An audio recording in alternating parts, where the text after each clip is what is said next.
if I told you that a $1.50 salt shaker can become the cutest handmade tassel you've ever seen? Hi friends, I'm Tammy, and if you love taking simple, inexpensive items and turning them into something beautiful, you're in the right place.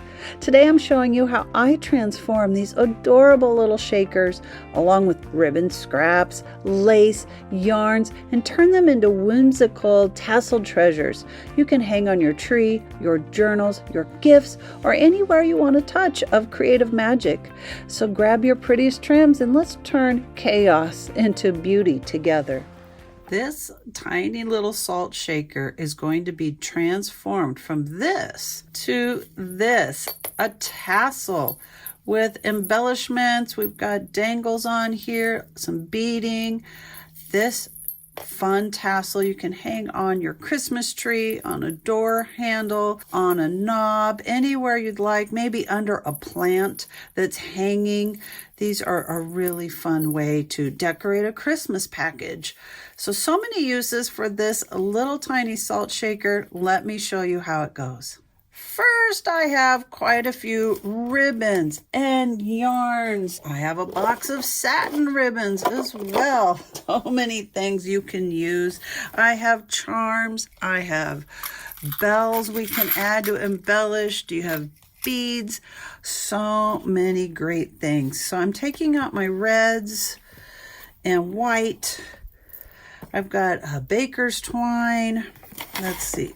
This fuzzy yarn is a really great embellishment. I might use the greens. I'm going to put that aside. Oh, let's do this gingham and this red and gold. Oh, this sheer ribbon is really good. And let's see, what else do we have in here? Oh, the ones with the little pom-poms on the end will be fun. I'm looking for things that are wide and thin, lots of contrast. So let's see. Okay, I think I'm good for now. Oh, the gold. Gold's always fun, or silver, depending on what theme you're going for. A few more satins. Okay, we've got a nice big stack. These tassels, I usually count about 20 pieces of element, about 13 inches long. So let's start with that. I might even do 2 of each. And I cut off about 12 inches, 13 inches. I'm not a real stickler for how exact. I'm not being exact. But one thing I want to start with, I think I'm going to start, I always end up in trouble at the end. So I'm going to do this first. I'm going to lay my tying string right at the 6th line and then lay my ribbons down so that it falls right there at the middle. If you have fuzzy yarns, those are really fun textures, and because they are so thin, use a bunch. So use lots of that. Here's some cotton yarn with a metallic thread running through it. Let's put a couple of those in. Do you have variegated yarn? That really makes a cool variation because of that color changing in there. And that's a nice thick one. It kind of reminds me of a pom-pom kind of yarn. All right, have you been counting? I haven't been counting. Let's see where we're at. 1, 2, 3, 4, 5, 6, 7, 8, 9, 10, 11, 12. We are on our way. I shoot for 20, but it does depend on how thick my yarns have been, my ribbons have been. I may make it 24, you know, it just depends. I have found that I do not prefer a very, very fat tassel. I much prefer a smaller, thinner, shorter tassel. I think they hang better on the tree. They don't get lost in the crowd of all those, or you have to put them on the outside of your tree because they're so big and heavy. It's up to you. I know a lot of people like big and bold and fat, and it looks amazing. It really does. But I don't think it's very practical. It's not easy to use. If you're really going to use it on a package or use it on your tree, it just doesn't seem to fit very well. Definitely some satin. Looks like I'm going to need a lot more white. I find my ribbons at thrift stores or when they're super mega clearance on sale at the craft stores. That's a great time to buy these up. Like I said, I think I want some more white in this. In my goose, what else do I have? I think I'm going to shy away from that and maybe go this darker, this burgundy. And because it's satin, it's very thin. Do I need another one? I already have the pom-pom one. All right, I think we might be good. I definitely do have 20-ish. And if you have a pattern that's only on one side and not on the other, make sure you lay one out one way and one upside down the other way. Because when you gather it, you're going to see one side more than the other. So I do gather it about the middle. I will wrap it around again, once on either side. I just tie a knot. And if these ends are nice and long, then they become part of your project as well, instead of super short at the top. Double knot that there.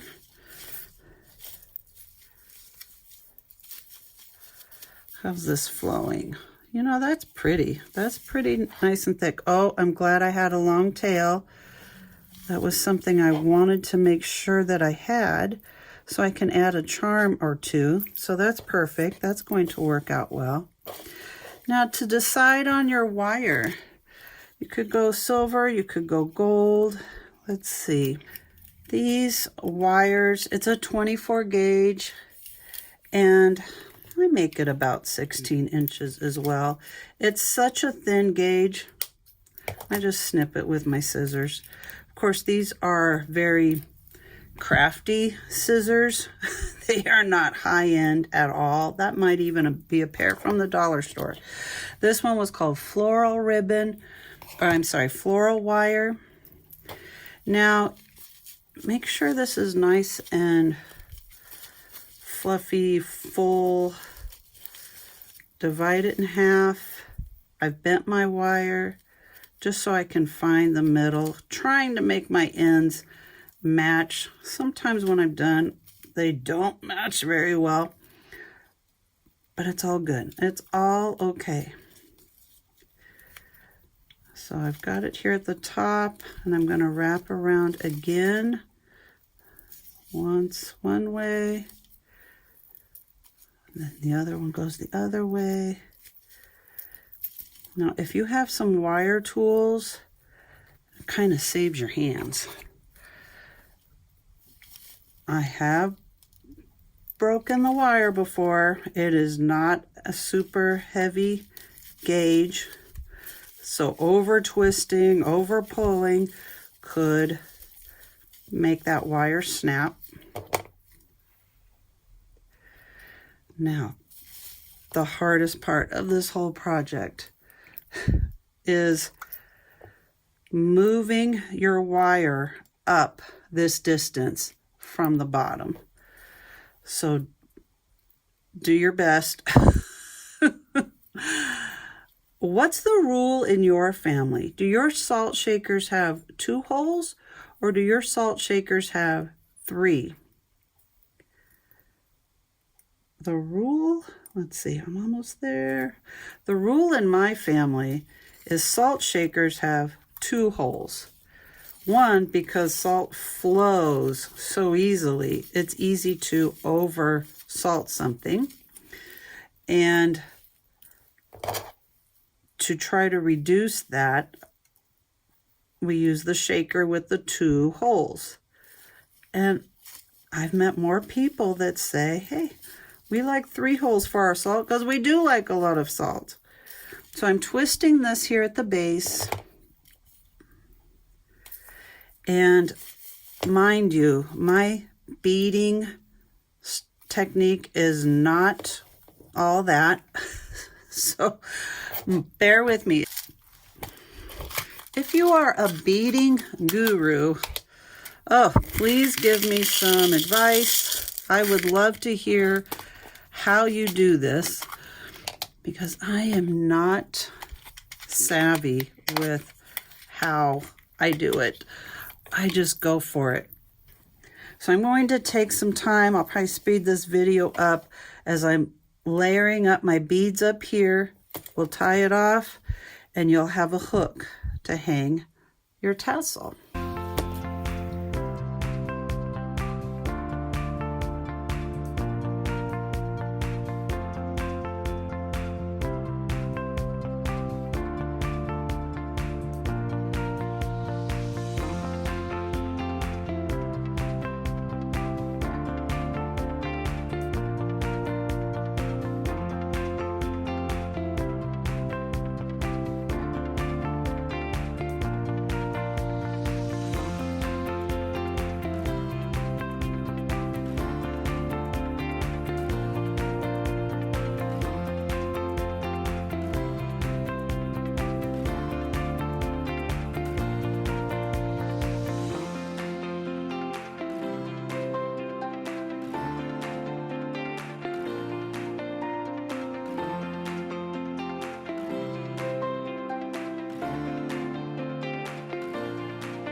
I've got these tiny, tiny jingle bells. I'm going to make some room as a loop.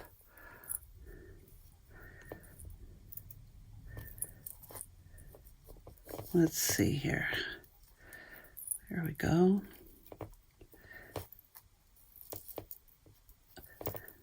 Now I know there's something about crimp beads, and there's something about getting your ends down inside others. I forgot all those special techniques.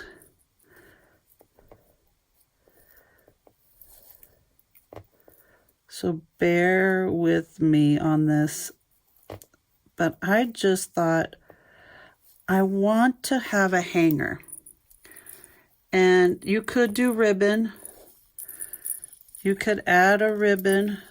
That's totally fine. But I just love the look of having some dimensional wire and beads in there. I just think it's cool. Plus, you know, I just wanted to use up all my beads. Now, for the end, is there something that you have that you would like to add as a charm at the base? Maybe you have some charms that say special words, special text. Let's see what we have in here. Kindness, love. I think I'm going with kindness. Now, which is some of my longest? Definitely this. This was my tie.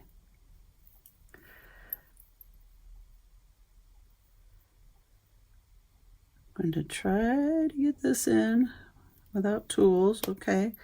And then I run it about to the end of my other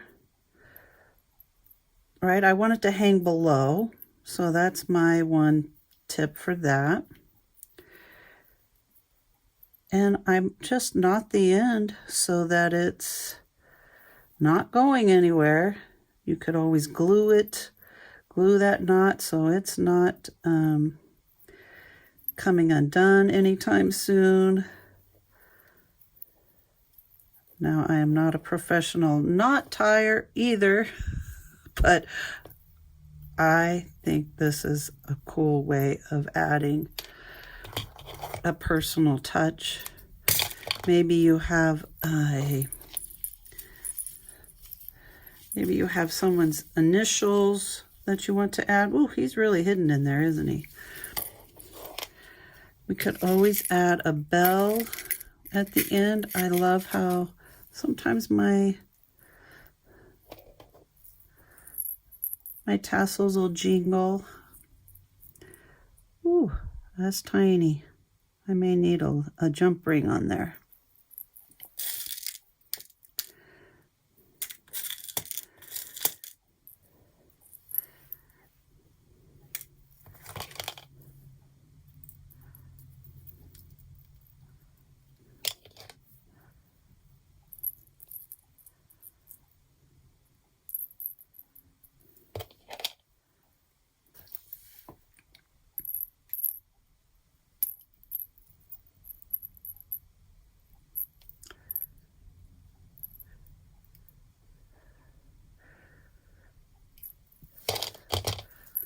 Go.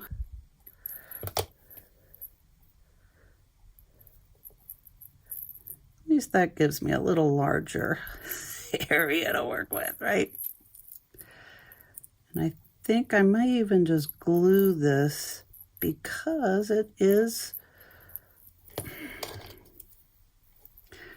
All right, there we go. And let's see what I can do. Will this help me? Yay, look at there. All right.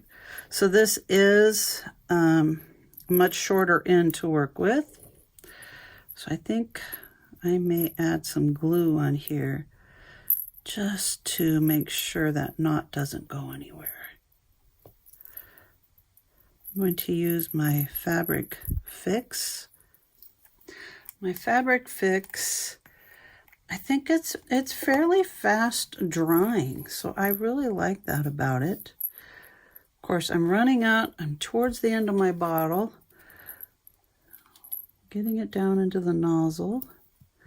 Oh, you're not that empty, are you? Come on.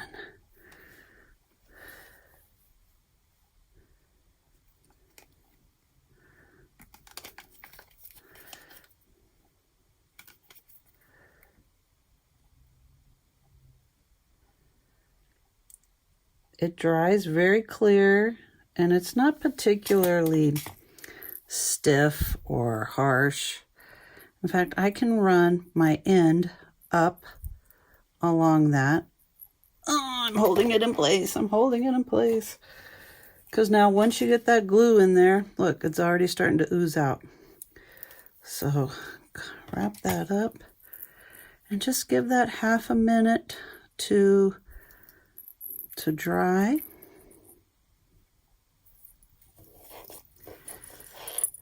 Now I'm going to check my lengths. I see a couple that are longer than the others. So let's go back and give it a bit of a haircut.